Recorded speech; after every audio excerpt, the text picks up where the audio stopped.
Why? I'm better than you. My eyes are red out in the back smoking a joint with Band-Aid.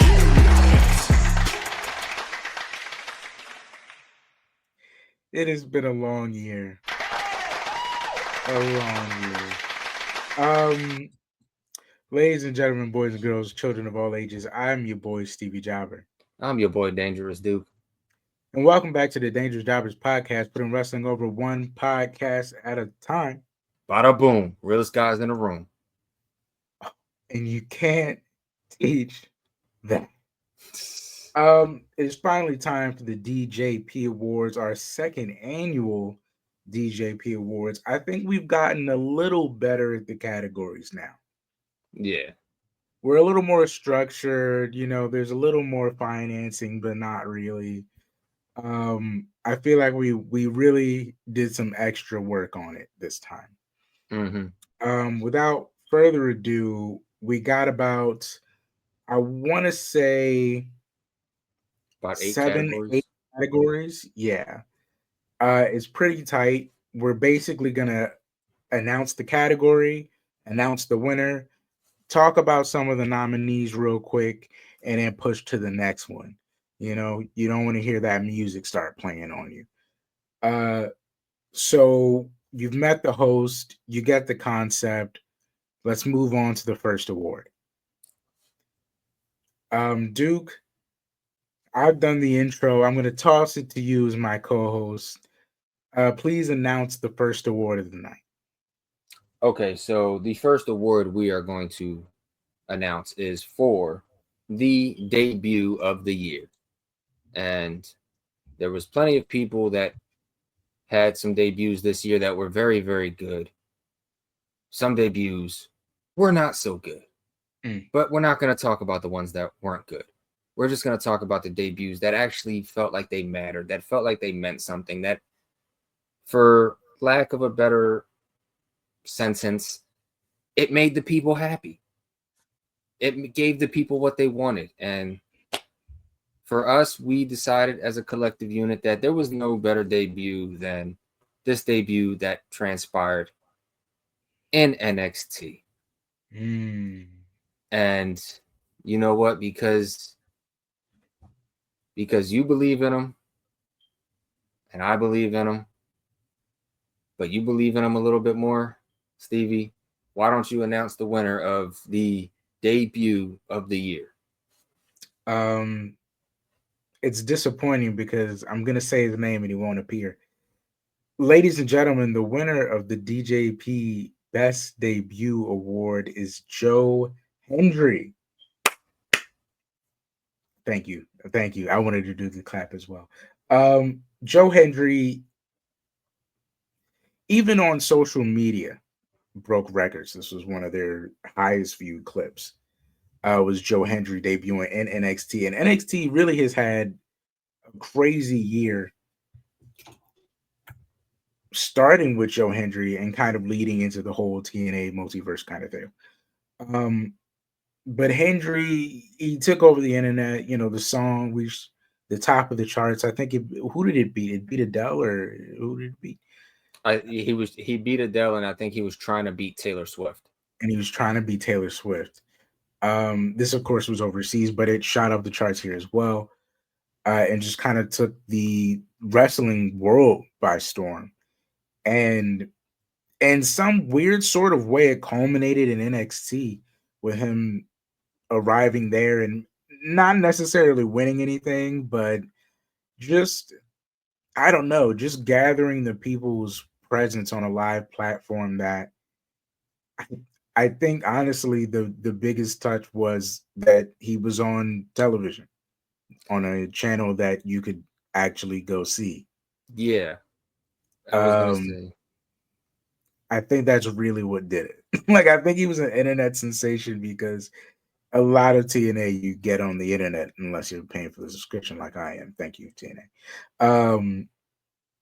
So him showing up on NXT with the new kind of perfectly demographically shaped, thanks to Shawn Michaels' great leadership, Joe Hendry was the perfect choice as the first guy to come over from TNA and really make an impact.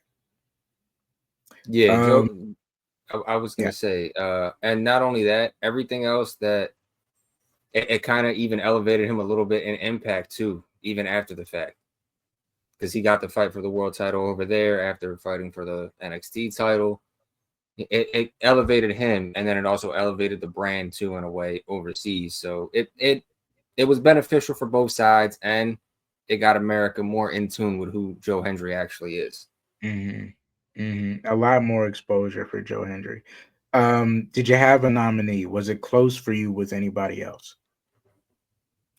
Honestly, the rookie of the year for me was tough. I didn't really have many nominees. If I had to pick one, me personally, it was gonna be for debut of the year, the Wyatt Six, because of everything that transpired with them. And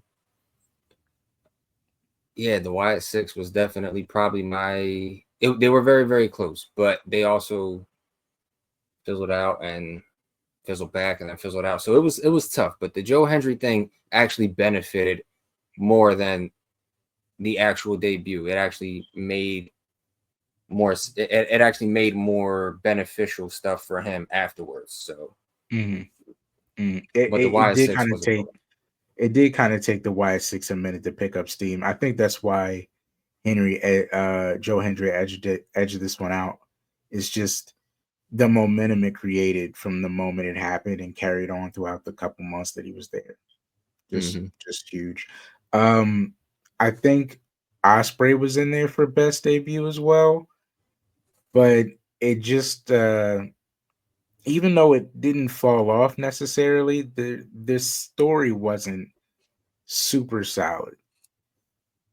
And they didn't kill it, but Hendry just had such a huge, I don't know, it moves so much momentum, you know. Osprey kind of came in there with the fans he already had. But Hendry kind of came out of nowhere, you know, very impactful, very impactful. With that, I think we move on to the next award. And one of the things we really wanted to take a look at this year was who had the best gear, who came out with that swag, who came out just dripping, and there was really only one clear winner. I'm surprisingly, I feel like Seth scaled back on his outfits, which kind of took him off the contenders list. They're really only left one other guy. They're really putting together some great pieces. And I had some other nominees, but for this gear alone, at AEW Dynasty, the winner of best gear this year has to be Swerve Strickland. I Yes. mean, his Killmonger gear at AEW Dynasty when he won the AEW championship, it was perfect. It looked great. The coat was amazing. And seeing Nana, like, you know, it all comes together. And you gotta love when it all comes together. Duke, what do you have to say about that Killmonger gear Dynasty? So full disclosure for the people watching this, I had someone entirely different. And then me and Stevie discussed this backstage, and then he brought up the gear, and he didn't even need to give me an explanation. He literally just said, yeah, that one was good. I picked this one. And I was like, damn, I forgot about that. I forgot about Killmonger. I forgot about Swerve Killmonger. I was like, yeah, scratch everything I just said. That's the one I gotta go with, because now thinking back, I can't believe I forgot about that. That was fire. That was definitely for me the best gear of the year. There were some good ones. The one I had I thought was pretty good too, but that one, Swerve as Killmonger, topped it, and I don't care. There's no debate. That was fire. Yeah. Well, let's talk about it real quick before we move on to the next one. I had two nominees. I had the Rascals gear at Slammiversary when they all came together thanks to the NXT TNA thing. Hmm. They had this Buzz Lightyear Toy Story inspired gear where they were all different, like they were all their versions of gear, but Buzz Lightyear themed, and they always managed to have these amazing costumes they come together with. And this was just great to see. It was already a moment to have them back together at a TNA WrestleMania type event, but the fact that they found some new gear and they didn't just come out matching in Rascals gear, they really put a concept together. It came together really well. Who was that nominee that you had that was close, that was in your head right before this? I actually had Cody at WrestleMania, but Mm, I had Cody night 2 of WrestleMania hmm. with the helmet and everything else. I thought that was fire because it was like Homelander, but it was like dead Homelander in a way. And I think but it was also also a Triple H kind of thing because of when Triple H had that weird helmet at Yeah, yeah, yeah, yeah. I forget what WrestleMania it was, but Triple H had that half skull helmet, and then Cody had the full one with the Homelander gear. I thought that was fire too. Yeah, Triple H has had some weird ones too. But in that Seth gear, like I said, that early, like after Mania, Seth the gear wasn't as crazy. But coming into Mania, he had a reputation for really putting it on, you know? Mm-hmm. So yeah, yeah. What night to do it? At Mania night 2 when we went to night 1. I think one last minute one that might have got in there was the MF Doom gear for Bronson Reed. I thought that was pretty dope. Yeah, that was Um, fire. but how do you measure up to Swerve in that Killmonger gear? Um, Duke, do you want to announce DJP's best tag team, or should I? Because we had to talk about this backstage and the possible contenders. I'm gonna let you announce the tag team of the year because I agree with you 100%, Yeah, but I'm gonna let you announce it because that was your and baby. and then we can talk about the other possible nominees. Because there was one other tag we had on there that people are probably going to be like, that should have been it. And so here we go. Uh, DJP's best tag team of the year, Jade and Bianca.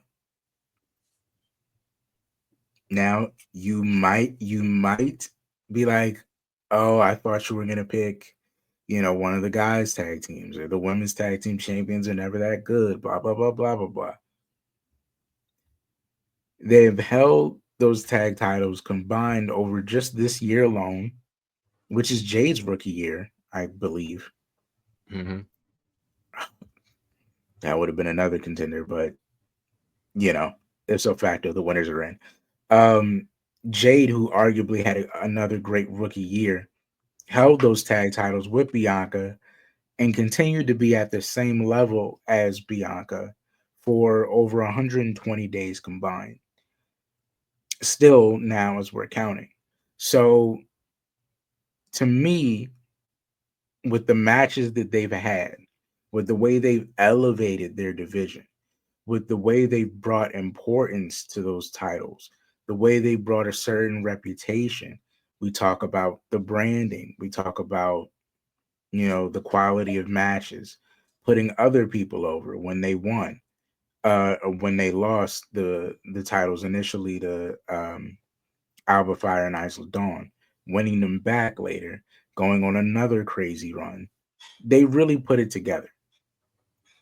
So to me, because of what they've done for those belts, they're the winners. Yeah, I'm there with you. This was just a weird year for tag team wrestling, and it really didn't pick up steam until the end of the year. Hmm. And when we're talking about the year-end awards, we're talking about consistency throughout the year.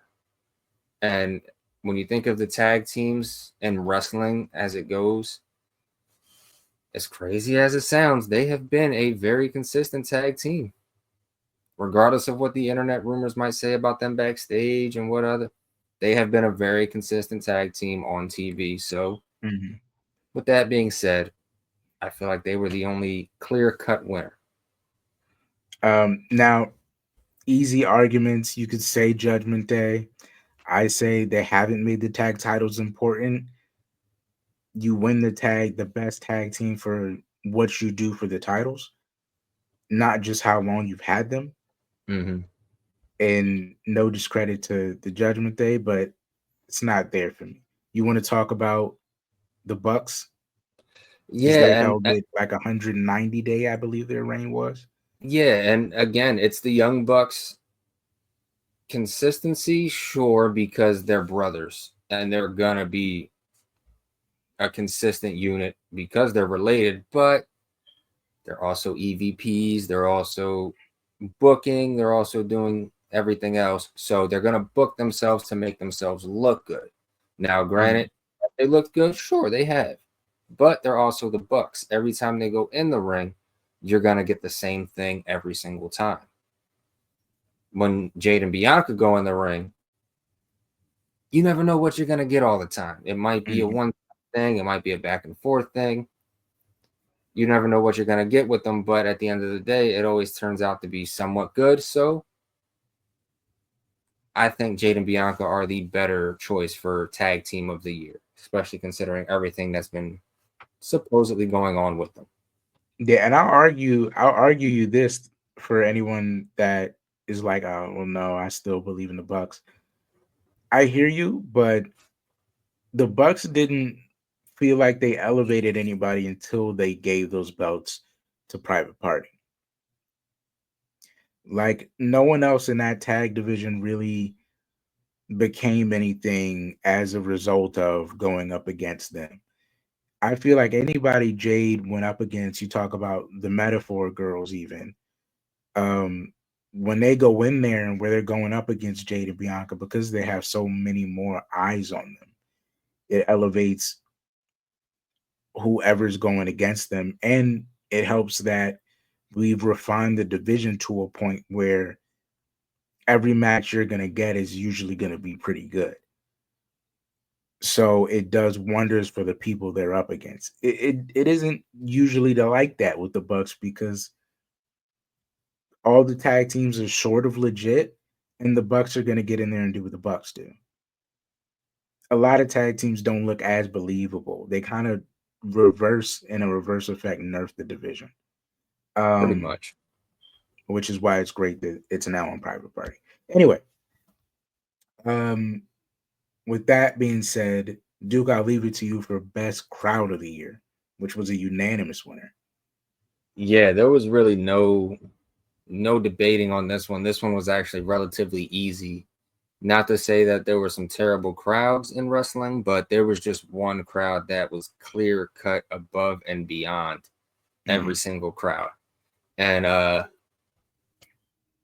I'm gonna have to say the Europeans took this one, more specifically France for WWE Backlash took this in a landslide for the both of Mhm. us. The way that crowd amplified from the start of the show all the way through to the end of the show was ridiculous. And then that Randy Orton pop alone, the way they sung that man to the ring, Mhm. literally as soon as the music hit, and then even for the matches that weren't as good as the other matches, they were still knocking the roof off of the place.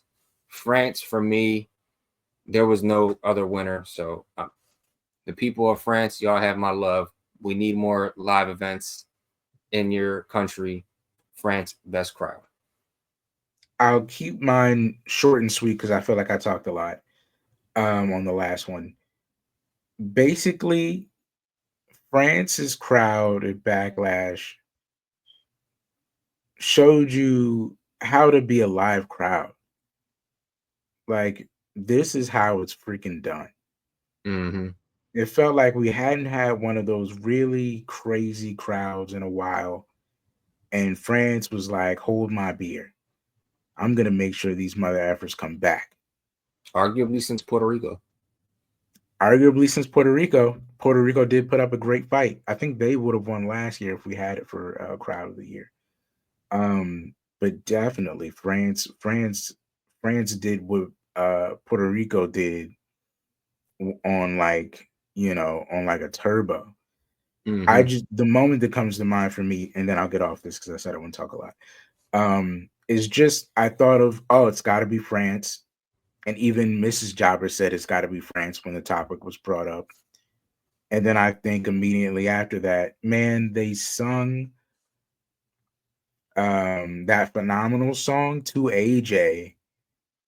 Because and that was the last time AJ was in like a really prominent spot too, Mm-hmm. which freaking sucks how this year went for him.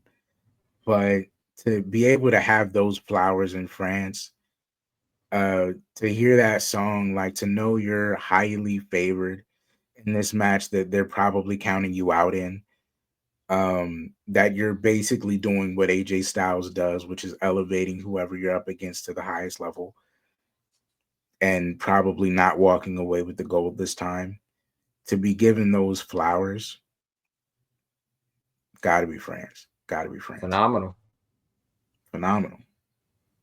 And that leads us to somebody who's had a phenomenal year. Of course, I'm talking about the rookie of the year. Um, DJP's rookie of the year was tough this year. Tough because it's hard to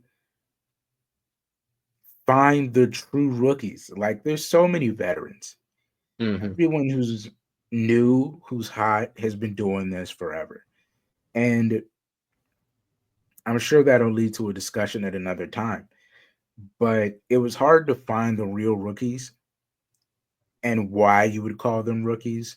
And then it was hard to see who had a really good year, especially outside of, I hate to say this, but outside of WWE. A lot of people's rookie years tend to be shaky depending on where they are. Mm-hmm.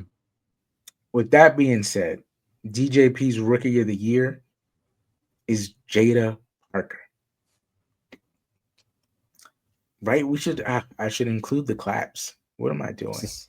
Especially since we're the big four. I'll do it on the last three. But DJP's rookie of the year, Miss Jada Parker, generally because from the moment she was given a moment, debuting in 2004 at the top of this year, literally a rookie this year on TV, she was, I don't know, she had an it factor. She just had this natural thing where when you saw her on screen, you were like, I don't know who this is, but I like everything about this energy. Yep. Especially if you're from where we from, it was like, you know what I'm saying? Like we know that person. We know they about business. We know what's about to happen next. You know what I'm saying? And it came across so clear. I remember me seeing her on NXT because I watch for those kind of people. I watch for those rookies, those young natural athletes they got down there that really take to it fast. And I picked Jada Parker out like, oh, that's gonna be one. Mm-hmm. And then I think maybe a week later, World Star had posted Jada Parker, and I was like, yo, she connected that fast. Mm-hmm. That fast. That energy she got connected to her demographic instantly. Yeah, it And resonated really fast. she took that and ran with it. They went Yes. all in on that girl to the point where I feel really bad for the rest of the dude. Because now the tag team that was originally for that is playing catch up to Jada. That's But how hot she's been in her rookie year. but to that credit too, that's only gonna elevate them. When it's a group effort, if there's one person that is doing good that even you don't expect them to do that good, it's gonna make the other people in that group that you wanted to do good be like, oh wait, we're the guys, but they're liking her more. They're liking what she's Mhm. doing. We need to elevate ourselves to get to that level, or we need to like show that it's gonna make a lot more. it's gonna help elevate those other guys to want to be at that level that she got to. Mm-hmm. You got to work that much harder now. Mm-hmm. Because now the pressure was on you, and now you got to make them pay attention to you. Mm-hmm. It's a different kind of energy. Um, and I believe in Sean. I believe they're gonna do it. But on the back of Jada Parker alone, this rookie year has been incredible, Yeah. and I think she's on a fast track to the world championship. As a matter of fact, or a championship in general. I don't think she's won one yet, But it's but very, very possible.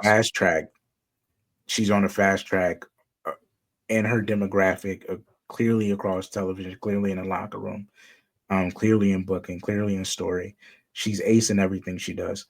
Um, she's just on a fast track for some sort of gold, some sort of Mm-hmm. gold. Yes.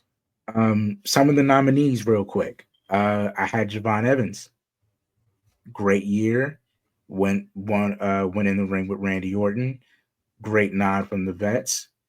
RVD even Mm-hmm. he's done so. He's had a very high year.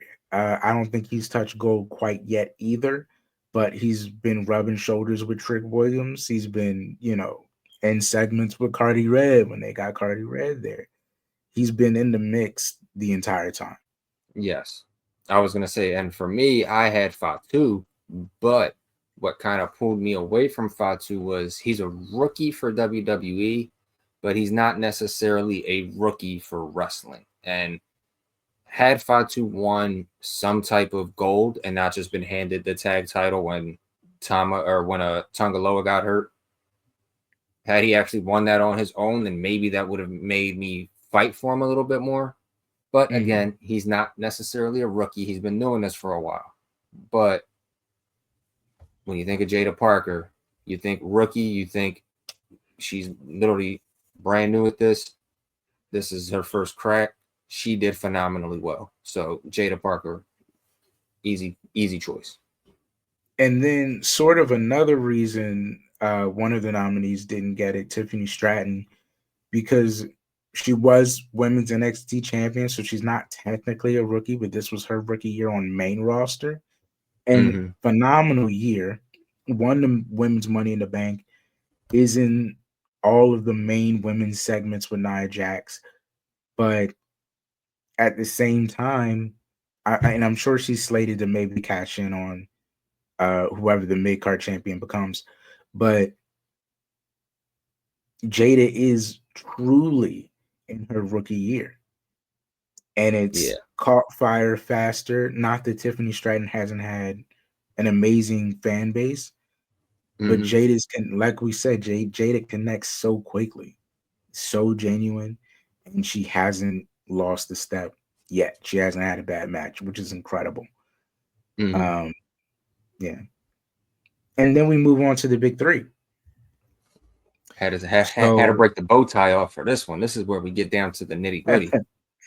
We're really doing business here now. So we get down to the big three, starting with the best rivalry of the year. Duke, tell us who wins and why. DJP's best rivalry of the year. The best rivalry of the year. We had some great ones, but in the end, we got to go with Cody and the Bloodline, because Cody and the Bloodline was a feud that wasn't only this year, it was last year. And it wasn't even just last year. It was a little bit of the year before that.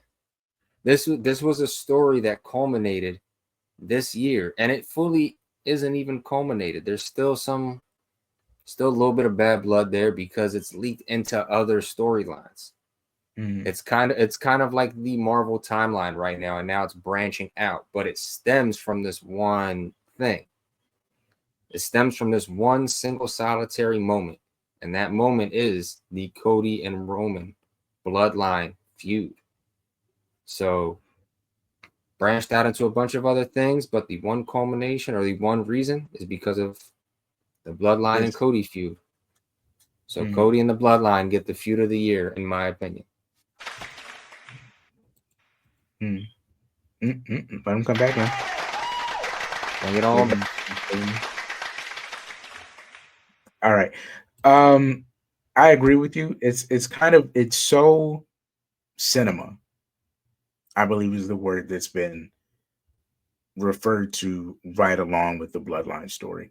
It's been cinema. It's been something you can't wait to see every week. They don't necessarily move fast.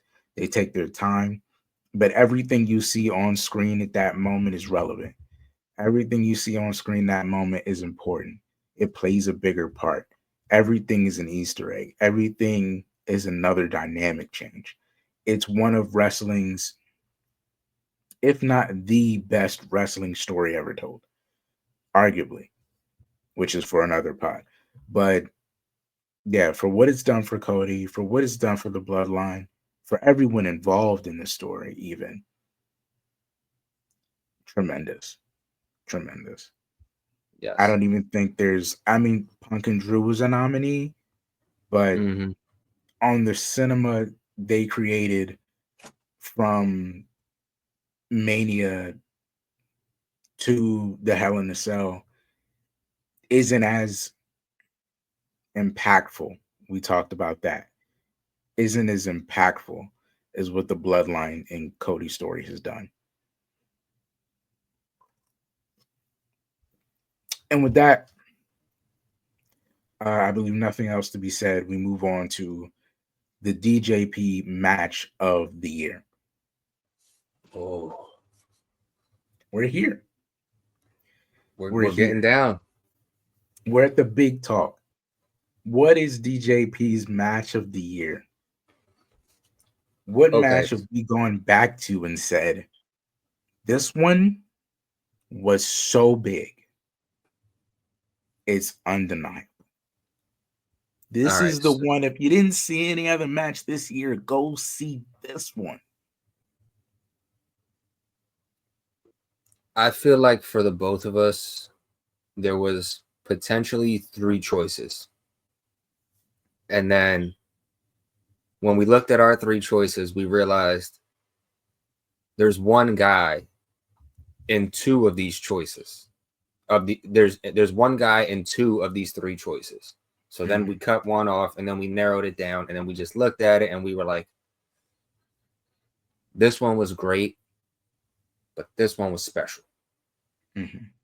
And it might not seem like it when you look at the other one, but this one was special for everything that was involved around it. And you know what? Let's say the runner-up first and then announce the winner. All right, so do we say the 2 runner-ups or? Yes. Let's do the 2 runner-ups and then we'll announce the winner for the last 2. All right, so because the first runner-up is, or because the runner-ups have 2 people in them, or the one guy's in 2, we'll say the first one from this specific company. The first runner-up was Hangman Adam Page and Swerve Strickland. Great match. Hell of a match. The spots in this match were insane. But there was one that was slightly better. Still a runner-up, but slightly better. Cody Rhodes, Roman Reigns, WrestleMania 40 Night 2. Slightly better just because of everything and everyone that was in this match. Iron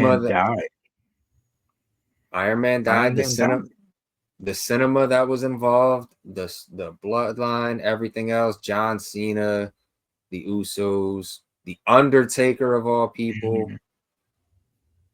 Man, talk about cinema. But the clear winner, not even fully clear, but the winner for the DJP match of the year,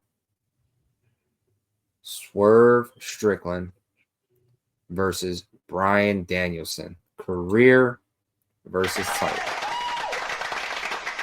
I mean, just amazing work those 2 did. For a moment, we we weren't sure what we were gonna get. We It weren't. was it was indie wrestling's Rock versus Hogan. And not to offend Brian Danielson at all by comparing him to Hogan, but just to say your favorite wrestler's favorite wrestler against the hottest young star in the company at a level where one couldn't afford to lose, but was fighting from underneath.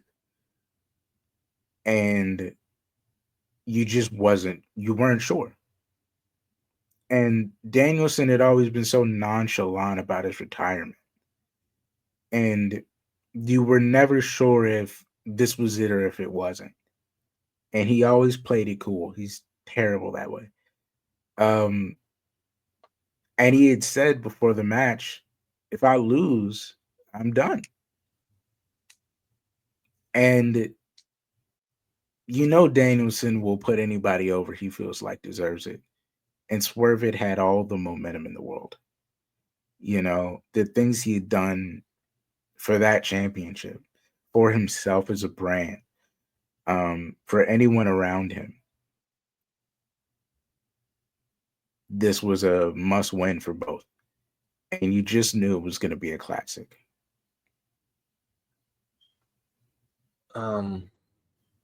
That last statement you said was very very on the nose. It was a must win for both, but it also elevated the guy that lost. Mm-hmm. Because it felt the way I looked at it when I first seen this match play out before it even started, I was looking at this like, oh God, it's going to be Captain America versus Thanos. But then as the match was going on and as it was transpiring and even as it ended, Mm-hmm. it wasn't Captain America versus Thanos. It was Iron Man versus Thanos. Mm-hmm. And Iron Man won. Iron Yeah. Man snapped. I'm definitely gonna compare Swerve to Thanos. I don't know if that's a good thing or a bad thing, but it's better than me comparing Danielson to Hulk Hogan. No, because it was like I like Swerve as Thanos. It was like when you look at it on paper, it was like, oh, Danielson's not gonna win. He's not gonna win, and then it's like, hey, Mr. Stark, we won. That's what it was like. It was like he actually won. He actually beat him. Mm-hmm. Swerve was just on so hot of a run that it was like, damn, he was a monster. Yeah, and then Tony being like, I'm ready to go if I have to go, but then he didn't go. Danielson was just the one that didn't go. So yeah, that was the cinema involved in that, and then what it led to after was also very good. Mm-hmm. But yeah, match of the year for sure. Danielson and Swerve Strickland took the cake. Man, I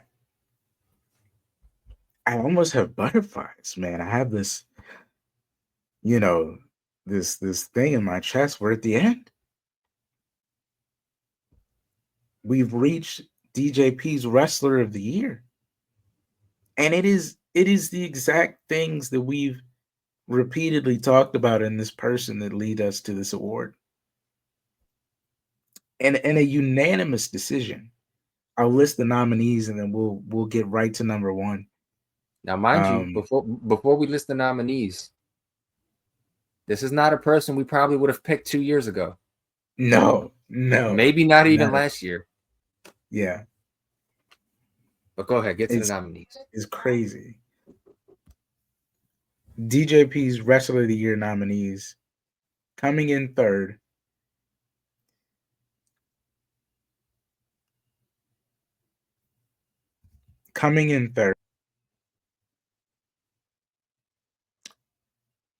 So after a brief remission, we now have 5 people on this usually 3-person list.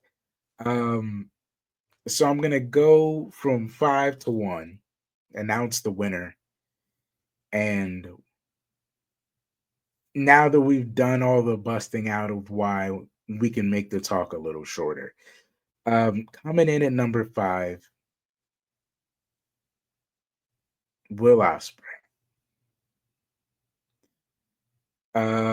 Ospreay had a good year.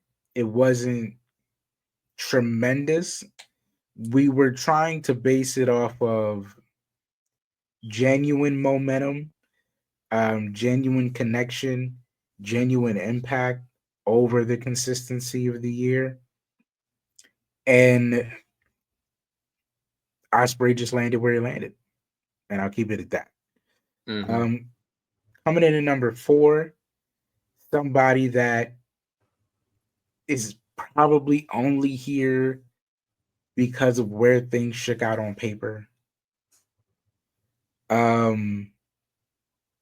Number 4, Jey Uso. Yeet. The Yeet Master himself. Um Jay at number 4 only because on paper he didn't actually win anything except for the IC title, and it wasn't very long, and he lost it to just kind of get roped back into bloodline stuff, which wasn't really the way you wanted Jay to end his year. So just for that alone, that muddy kind of title wise on paper year, Jay ends up here at 4. But make no mistake about it, Jay is on this list because he had so much boost in fan base. Yeah. I'm sure he shot up in merch. Um, and just the crowd reaction he gets now to this day, like it's insane the Yeah. level of Nobody. reaction he gets, the level I of don't think. control. I don't think anybody in the year of 2024 has captivated a crowd more than Jey Uso. So Mhm. I'm very okay with him being in the top 5. It's weird that it feels like it's in his blood, that he just knows how to be the people's champ. He's just, the people love Jey Uso. He has the people. And that's a big reason going forward about how things shook out. But Jey Uso, number 4. Number 3, this is where it got really tough. This is why we had to take the remission. So this is going to be debatable now. Everything here on is debatable. I totally agree with you if you feel a different type of way. Number 3, short and sweet, Cody Rhodes. Now, I know. He won, he finished the story. That's amazing. Give it up for that. But yeah, man, we're talking about momentum. We're talking about consistency of feeling. And maybe in the lower ages that didn't shake, but a lot of the steam instantly was kind of let go after he won. And it just got a little rough after that. Not that he fell from being a main eventer, not that he fell off in the ring, but it just kind of plateaued slightly. Mm-hmm. And not to take anything away from Cody and his efforts, Cody and his branding, they've done everything tremendously with him. It's just sometimes you can't keep it up, you know. It's Moving on to number 2 for a lot of the same reasons, but he makes number 2 for me based on history, based on consistency. We talk about consistency. We talk about the kind of matches you have over a period of time and the feeling you can retain from the crowd. That is what shakes out the 2-1. Number 2, the world heavyweight champion Gunther. Gunther, why above Cody Rhodes? Simply put it like this. He was a Hall of Famer first ballot before he won the world title. Let's just start there. If he retired at WrestleMania, he is already a first ballot Hall of Famer. Yes. Longest reigning NXT UK champion. Then the longest reigning Intercontinental champion. Never Yes. had a bad match. Always there, always ready, always perfect, getting better, in fact. And Character building as we speak. arguably had one of the greatest Royal Rumble performances of somebody who didn't win. In quite some time. And then you add to that going to be the first really important King of the Ring in a while. It even, for the reference they put on Xavier Woods, it really kind of wasn't even that important when he won it. It kind of felt like a thing for Xavier, which I feel like it kind of ended up turning out to be, just to throw him something that he wanted. This felt legitimate. This had repercussions. This meant something. This led to something that was, I feel like, is going to be a staple every year now. Um, Gunther won that inaugurably and then went on to win the World Heavyweight title convincingly and is still holding it and still seemingly as dominant as he's always been, even though they're kind of poking holes in him right now. Mm-hmm. But I feel like because he wasn't able to maintain that, because now that he was champion, they had to make changes in his dynamic. He didn't capture that same feeling. Yeah. And I think that edges him out of one and leads to who actually is the DJP Wrestler of the Year. And Duke, this is where I throw the alley oop to you. Please tell the people I've talked enough. Who is DJP's Wrestler of the Year? After going through the nominees, the nominees were good. Dare I say great. But there was one that was head and above the rest. Did he hold the title for the whole year? No. But every match he was in was significant. Every match he was in, you wanted to watch. Every match that he was in mattered. The DJP Wrestler of the Year, Swerve Strickland. And there really was no debate about it. When we came into this, full disclosure, we came into this with a top three. And then the top three turned into a top five. But the one thing that remained consistent, there was always a number one. And that number one for the both of us on paper and even now was always Swerve. Swerve's year was a great year because he had his feuds, he had his rivalries, he had his matches, but it was with more than one guy. It was more diverse. It was more spread out. Like, I'm going to feud with you and we're going to make magic. Okay, we're finished. Now I'm going to you. We're going to make magic. Now I'm going to you. This was a proving year for him. And what he wanted to prove was that he can stand with the best, go with the best, and is one of the best in the world. And this year, without a shadow of a doubt, Swerve Strickland, he locked it in. He honed in. He could be what a lot of people thought he couldn't be. And that is the best at what he does. So Swerve Strickland, for me and for us, there was no doubt. That man deserves his flowers. That man deserves whatever trophy accolades you want to give him. Swerve Strickland, 2024 was the year for Swerve.